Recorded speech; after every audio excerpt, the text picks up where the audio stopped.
তা আমরা চাই আইসিসি যদি আমাদেরকে টেকনিক্যাল সাপোর্ট দেয়, এইখানে বিচার হবে, তারা আমাদের বিভিন্ন টেকনিক্যাল সাপোর্ট দেবেন, সেটা অবশ্যই আমরা গ্রহণ করব। যেমনটি আমরা জাতিসংঘের কাছে সাহায্য চেয়েছিলাম, তারা আমাদের প্রসিকিউটর এবং ইনভেস্টিগেটরদের বিভিন্ন ট্রেনিং দিয়ে সাহায্য করেছেন, যে তদন্ত তারা করেছেন সেই রিপোর্ট আমাদেরকে দিয়েছেন। আমরা এখন তাদের কাছে চেয়েছি ওই রিপোর্টটা প্রিপেয়ার করার জন্য যত লোকের ইন্টারভিউ তারা নিয়েছেন, যে সমস্ত ম্যাটেরিয়াল তারা কালেক্ট করেছেন, সেই জিনিসগুলো আমরা চেয়েছি বিচারের সাথে ব্যবহার করার জন্য।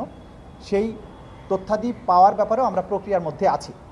সুতরাং সেই ধরনের সহযোগিতা যদি আইসিসির থেকে আসে আমরা সেটা গ্রহণ করব, কিন্তু মামলাগুলো বিচারের জন্য আইসিসিতে প্রেরণ করা হবে না, এটাই এখন পর্যন্ত আমাদের রাষ্ট্রীয় সিদ্ধান্ত।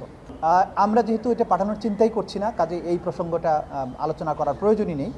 বাংলাদেশ এই ধরনের মানবতা বিরোধী অপরাধের বিচার করতে সক্ষম, বাংলাদেশ এই বিচার করতে দৃঢ় প্রতিজ্ঞ এবং ইচ্ছুক, বাংলাদেশের সেই সামর্থ্য আছে।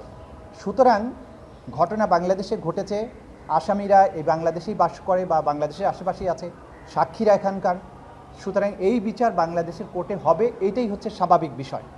আইসিসিতে তখনই যেতে হয় যদি কোনো রাষ্ট্রের অভ্যন্তরে সংগঠিত মানবতা বিরোধী অপরাধের বিচার করতে সেই রাষ্ট্র সক্ষম না হয়, অথবা সেই রাষ্ট্র যদি এই বিচার করতে উইলিং না হয়।